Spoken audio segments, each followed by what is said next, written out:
Overcast Comics presents Michael Tanner's Battle Grapple Rebel.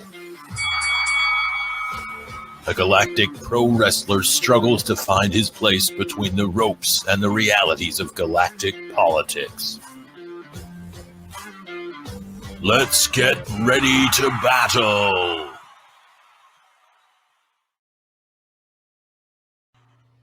That's why I record and don't do that live because I have no idea what happened to the audio. Oh. So I'll slice it in. Well, first off, welcome back. Thank you. Well, appreciate being here. And once again, thank you very much for having me on and allowing us or affording us the space to talk about this fantastic project.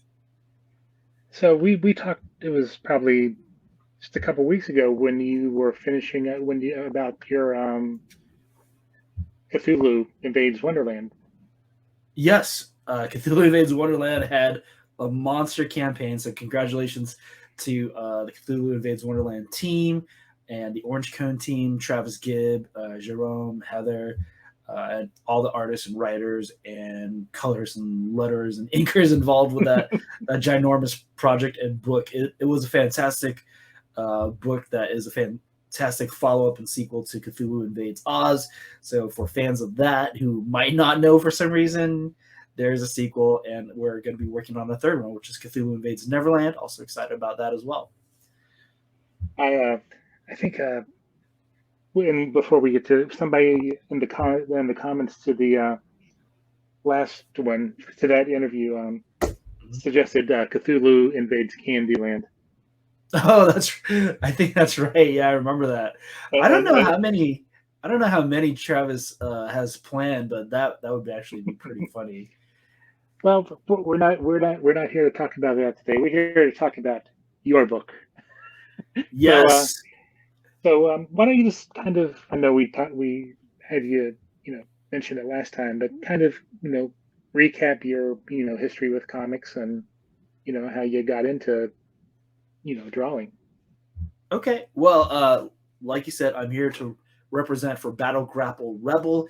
It is currently fully funded on Kickstarter, but we're actually looking to get the book in color. And I believe we're currently 9 backers away from hitting that mark. So once we hit 100 backers, whether that be a pledge at $1 or even something crazy like our $200 tier, which gets you a custom figure made of yourself as a battle grappler, every little bit counts. And yeah, once we hit 100, the book will be fully colored. That means everybody gets a full colored comic. All you have to do is just go to battlegrapplerebel.com to tag in. And as for me, I got started drawing really early as a kid, like 2 years old. And I discovered comics maybe around 5 or 6 because my mom, she was studying we were out in Seattle at the time, and she brought me to the library. So shout out to Burien Public Library. And that's where I discovered comics. I found out that these shows that I was watching as a kid all started with comic books. I didn't know that. I watched Batman 66 in syndication. I didn't know that Batman was a comic. And that blew my mind as a kid to be able to open up a compendium of just like old detective comics, like, that Bill Finger, Bob Kane era, and be like, oh my God, there's more stories than just what's on TV. That really got me. And, in that same era, I discovered, I read an entire compendium of Orphan Annie.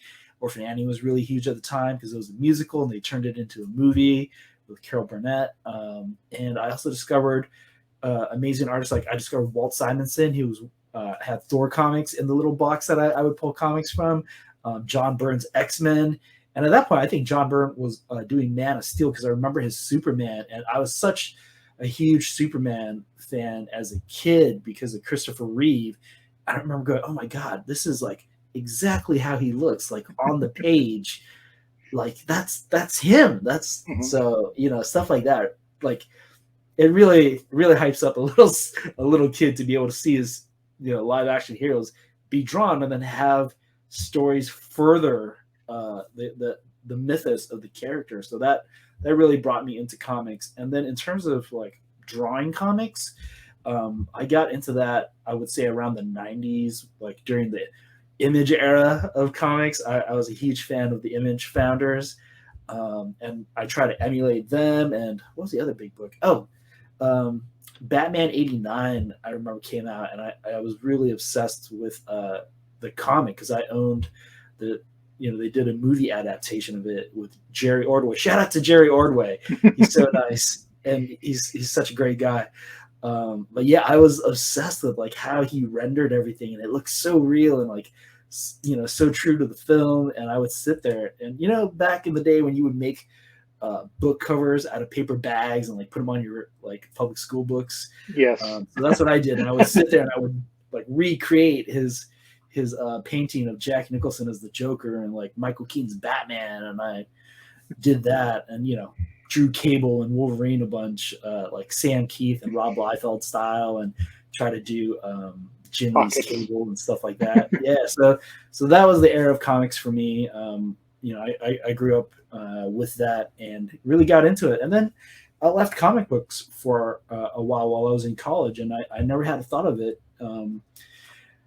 And it wasn't until like 2008, which was, I think, around the time of Civil War, like Marvel was doing their Civil War run.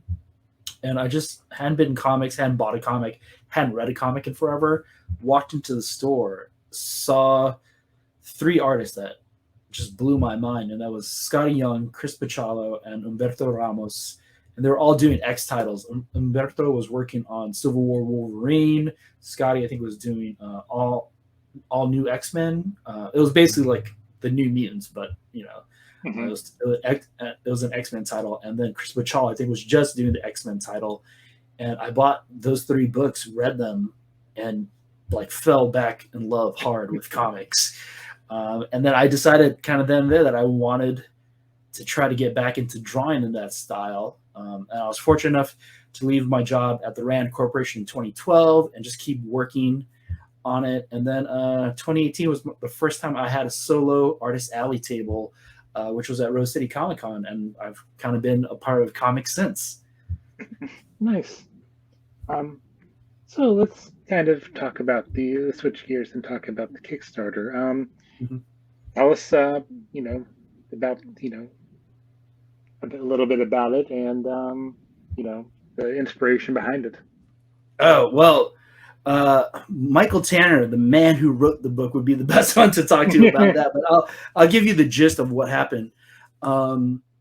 We basically, at San Diego Comic-Con, we had known each other for a couple years through a mutual friend, our buddy Tyler McPhail, who runs the Grand Geek Gathering. And we were hanging out poolside that Comic-Con right before the pandemic hit. And all he had to do was just say, I think I have a project that you'd be good for. What do you think about something that's basically wrestling set in Star Wars universe? And he just had me at Star Wars and wrestling. And I was like, I'm totally in.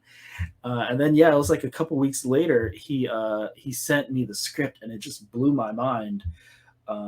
It's so good. Like this script. And I'm so excited for the people who've already backed the project. I really believe that Michael has created a world that you guys are going to love. And that's even if you're not a wrestling fan or a sci-fi fan. I think you're going to be able to follow it because he lays out that basic archetype, that like, hero's journey of like a hard blue collar work ethic kind of a character that you can just immediately identify with right away and jump in. And then if you are a wrestling fan, a fan of things like AEW or WWE, and you enjoy sci-fi properties like Star Wars, like a Star Trek or a Battlestar Galactica, or even a Blade Runner, I think you're just going to see the nuance to that and appreciate the story even more. Okay. So who's the main character? I mean, you've kind of, set the stage of what the book's about. So can you kind of give us a, maybe summary or, kind of tease about what what's going on in the book or?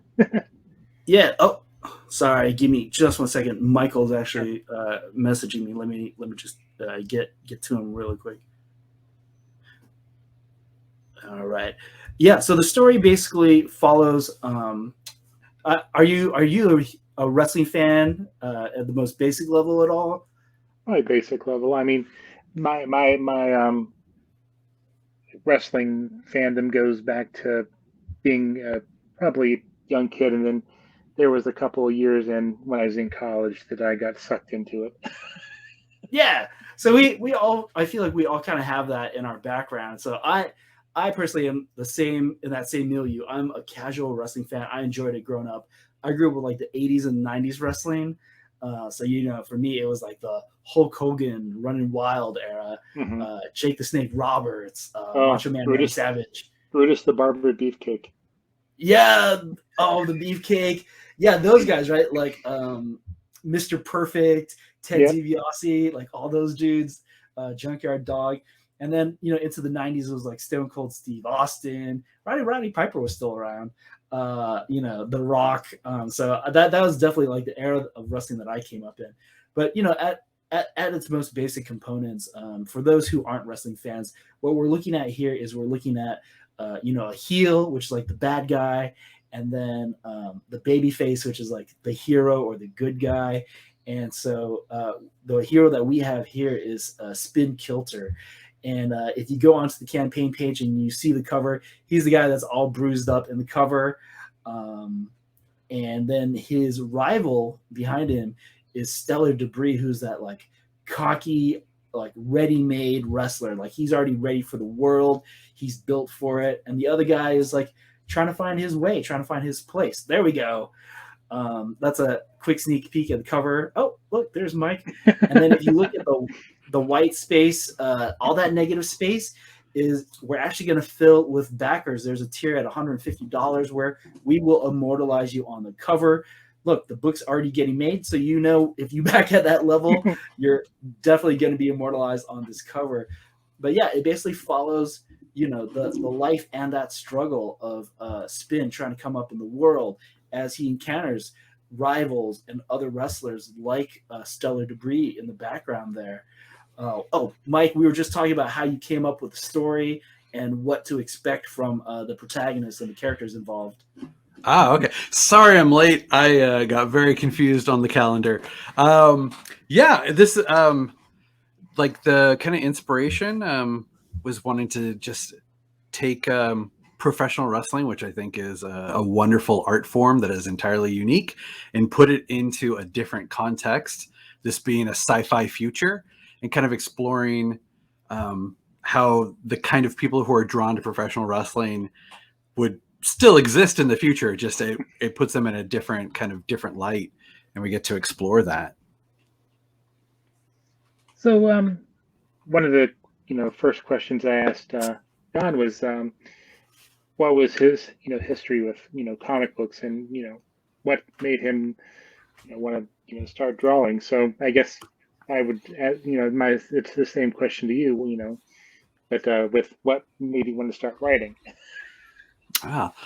Yeah, I got into comic books very young. I remember my first issue was Fantastic Four number 299, and I bought it because it had Spider-Man on the cover, even though it was a Fantastic Four comic. And then I always wanted to tell stories. Like even as a kid, I still have my manila folder full of superheroes that I created when I was like 8 or 9 or 10 years old. Someday I'm gonna get to use them in something because they're pretty fantastic characters. I do say so myself. And then I wrote like short stories as a kid, and then middle school and high school I had friends. We made our own comic books, like terrible superhero comics. Unlike the characters I created when I was 8 years old, these characters we created in middle school are terrible. They're just terrible characters. And then I kind of moved away from comics a little bit in college and focused on television writing. And that's what I thought my career would be. And, I moved to LA to pursue that, and things didn't happen that way. And I kind of got very lucky and fell into comic book writing and got, a pretty lucky head start in terms of like my first big comic came out from Oni Press. And so I got paid to write a comic book, like really at my first go around. So I kind of feel like I'm very lucky, and now I'm playing catch up here. And is there anything more that you'd like to add about the origins of this story in particular? Oh yeah, Battle Grapple Rebel. It honestly, it came out of having lunch with a friend of mine who I hadn't seen in a very long time, and we knew each other from the improv comedy scene. But before that, he had trained as a professional wrestler, and he had I think like 1 or 2 matches. But in one of the matches, he took a move wrong and it knocked out his front teeth. And he decided, he's like, nope, this is not for me. I'm not that kind of person who wants to go through that kind of pain and damage. But he's still he loves professional wrestling. And so we were talking about that. And he also loves Star Wars. And so we started talking about Star Wars. And then it kind of just came into my head. I was like, what would professional wrestling be like in the Star Wars universe?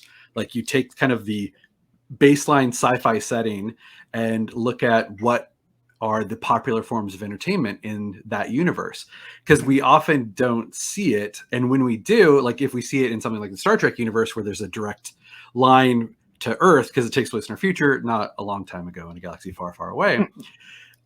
When we see popular culture kind of represented, it's all Vivaldi and it's Bach, or most recently in the Abrams reboot of Star Trek, we got Beastie Boys.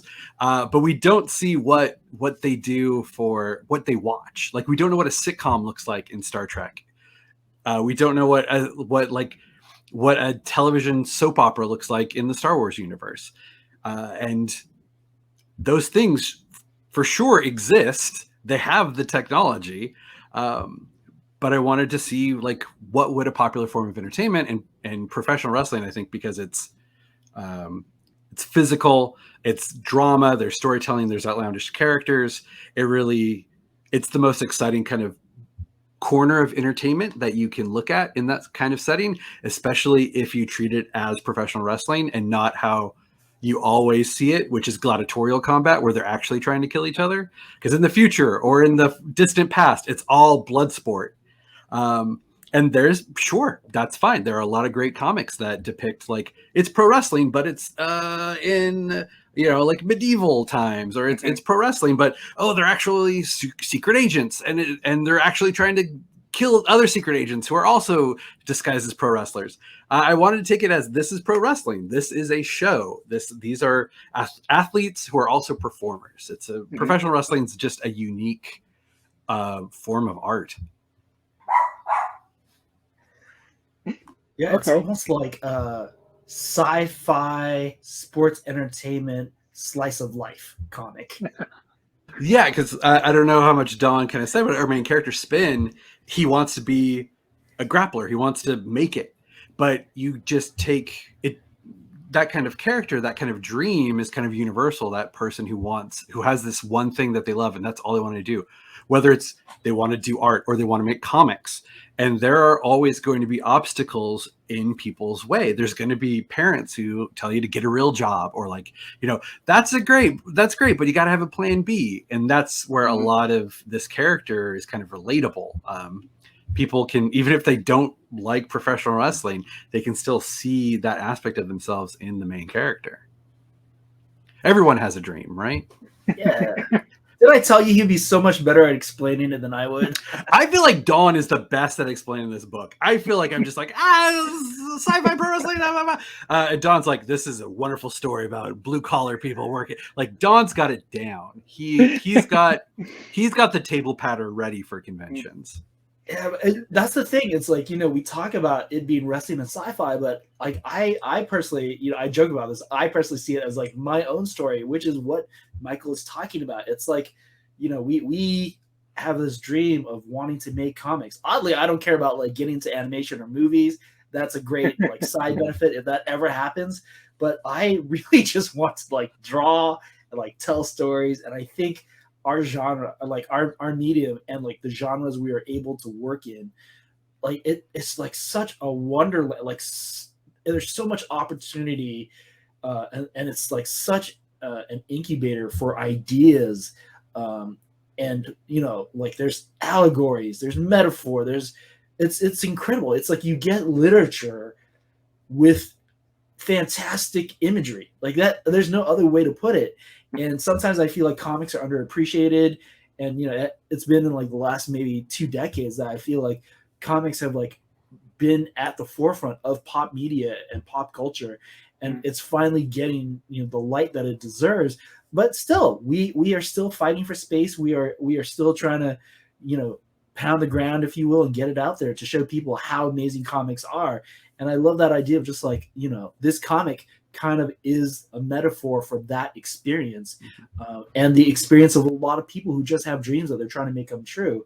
And that's why I think people are going to love this comic, just at like the base core storytelling, not and then you're just going to get, if you love wrestling and sci-fi, you're going to get the nuance of that in there. Now, do you guys each have like a favorite character, to either write or draw that you kind of connect with, or? It's been a pleasure to draw them all, but I'll let Michael go with if he has any favorite characters off the bat. My favorite character to write is, there's a character named Cornetto Ingot, who's like he's used to be like probably a manager on the program, but now he works backstage. He's kind of like a talent scout, and he just rants. He has very long rants, and he's very opinionated, and he's very much inspired by like characters like Jim Cornette or Paul Heyman. And so writing his rants are the highlight whenever it comes up. And he's got like 2 good rants, I think, in issue 1. Issue 2, he's got a very long rant, and it's so much, it pains me when we have to edit it, because the word bubbles, like it would just be like a solid wall of text in a word bubble. So I got to trim it down. But man, Cornetto Ingot is my favorite character, because he's the most likes fun to hear himself. Yeah.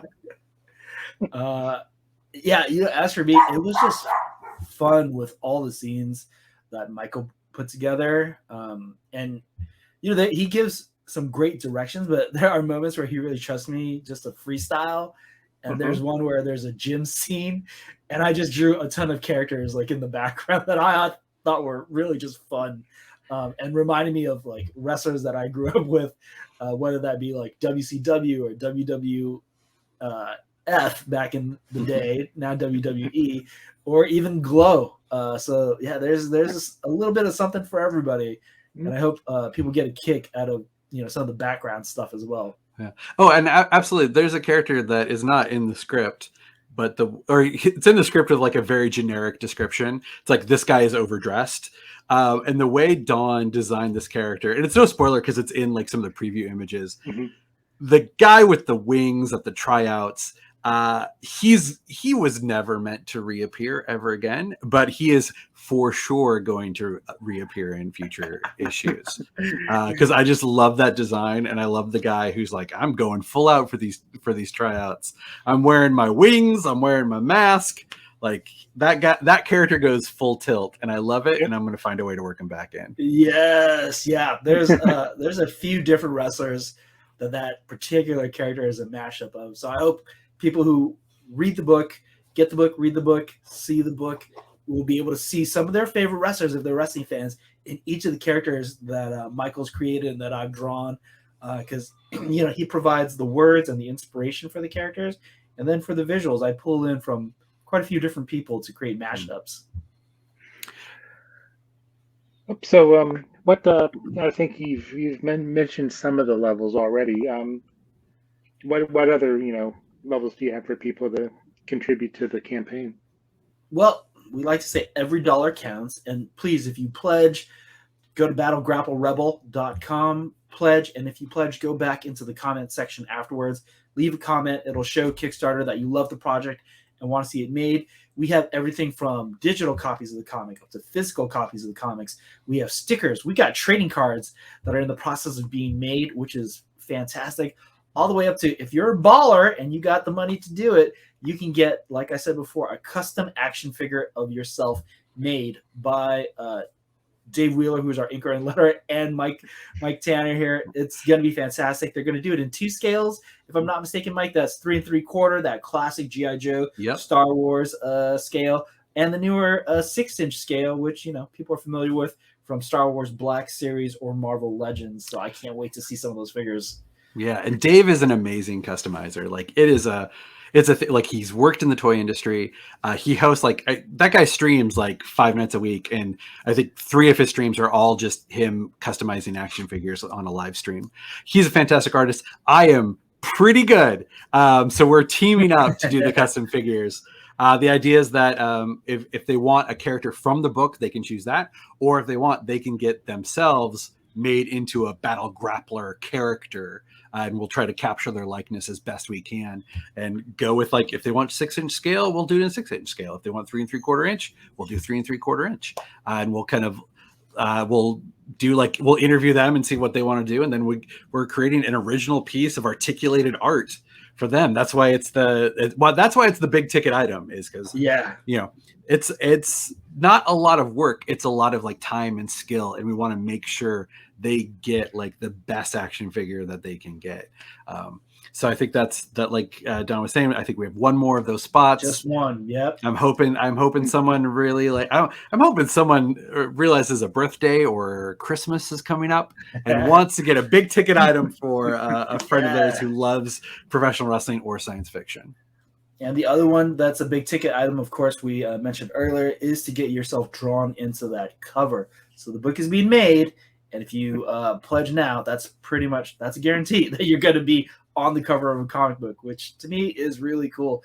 And if everybody wants to know how I deal with likenesses, just visit my website. I'm known as Winning It. So you can just go to winningit.com and go to my gallery section. I have some likenesses done there. You'll see, I believe Prince is on there, Alfred Hitchcock maybe, Princess Leia, a few other people. So yeah, Princess Hitchcock, he does them all. Yeah, Princess Hitchcock. That's a real solid matchup.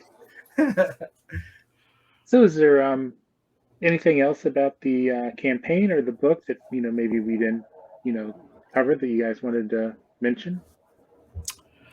I really want to hit that, like, this is planned for 6 issues, and this first issue sets everything up, and everyone who's read issue 1 has kind of loved it and wants to see where it goes, and I'm very proud of myself as a writer and as us as creators, because I know what's coming is going to be even better, and that this story goes places that make absolute sense but are completely unexpected. So I'm really hoping people like get on board and support the book so we can finish this story, because it's going to be amazing. I am Vietnamese, and for those who may not be familiar with traditional Vietnamese family, they're super judgy. And so I see, like I said, I see a lot of my personal story and some of the stuff that's happened to me in this book. And, if you have a family that's super overbearing, but, very loving and very concerned, you're gonna get a kick out of this book. You're going to get hit in the feels. I'm telling you, there's action, there's adventure, there's a lot of emotion, and there's comedy. I cannot emphasize this enough. I really enjoyed this book. Not even just working on the book, but having just read the script. Like I said, it blew my mind. And I felt like I hit a jackpot when I read the script for the first time. I was like, oh, this is going to be so much fun to draw. So I hope everybody who backs, when you pick up that book and flip through it and read it, you're going to have the exact same feelings that I had. All right. You guys want to give one last pitch, and then where people can find you on social media? Yeah. So Battle Grapple Rebel, you will believe a wrestler can change the galaxy. It's sci-fi, underdog, sports, adventure story. I think everyone can see something in their own lives or in their own experiences that can really help bring this story home. Plus, in a very fun setting. Number one, or 2 fun settings, because number one, the world of professional wrestling, regardless, is a fun setting. These people are bizarre, and they are a unique brand of individual who does professional wrestling. Number 2, putting that in a sci-fi universe, far future. We've got, Blade Runner meets Star Wars. That's enticing. That has to be enticing to people. So please go to Battle Grapple Rebel. We're so close to 100 backers. We just need 100 backers. do the book in color. You can find me on Twitter at Mike is Ernie. You know how Twitter works, and my website is bymichaeltanner.com, where I do blog posts and updates on projects, and also have a web store. You go to bymichaeltanner.com, by Michael Tanner, so you can buy Michael Tanner comic books. Nice. Wow. Chad and I were talking earlier because he just put the website up, and I just realized, because he was like, when does the project end? I'm like, I've seen it listed as the 9th, and I've seen it listed as the 10th, and I realized that's a time zone issue. Oh, because does it end at midnight? It depends on where you're at on the time zone. Yeah. Oh, so, fascinating. things I didn't think about before. Well. But yeah, please come to battlegrapplerebel.com. I am Don Nguyen, the most common Vietnamese last name there is, Nguyen, add an INGIT to that. And you get my name across most social media platforms. You can also find me at winningit.com. I'm on this project. I'm also a part of Cannibals on Mars running currently. So if you get a chance, also look that fantastic project up. We're going to be doing Free Comic Book Day. Michael, where are you going to be at? Oh, I'm going to be at Phantasm Comics in Federal Way, Washington. It's a great store. I'm going to be there with some other folks, but I know Daniel Barnes from Black Mage is also going to be there. And I'll be signing Orcs in Space, my other series from Oni Press. Nice. I'm going to be at Heidi Ho Comics in Santa Monica on the Saturday. Bobby Timney's going to be there. He's dropping Super Pets during the summer, so come check that out. And then I'll be at the Comic Bug in Culver City on Sunday, the week after, in Pasadena at Collector's Paradise. And then I will be part of Comic-Con Revolution Ontario, which is in Ontario, California, not Canada, the 21st to the 22nd. So please come find me there as well, as I'm a guest, so I'm super proud of that. And I'll be there with the Comics Art Professional Society booth. Very nice. Well, I want to thank both of you for taking the time out this evening, and always welcome back if you have anything else in the works, or this is Don's second time. Yes. So I didn't scare him, I guess, too much the first time. No, not at all. And thank you for having us on. Thank you so much once again you. for doing what you do and shining a light on indie comics. Like we were talking about earlier with Cthulhu Invades Wonderland. We are so appreciative of all the outlets out there that are helping to shine a light, put a spotlight on our projects. So yeah, thank you for what you do. Well, thank you guys, and hopefully maybe we'll run into each other sometime at a con. I know, Don, I know you're going to be at Baltimore, but that's the same weekend as my wife's birthday. So, well, hope she has a fantastic birthday that weekend. I'm sure. I applied to C2E2 in New York Comic Con, so wish me luck if I can get you into either one of those. Yeah, I've applied for New York, so we'll see. All right. Fingers crossed. Yep. All right, guys. Well, thank you. Have a good evening. Stay safe, stay healthy, and be in touch. All righty. Have a good night. Bye.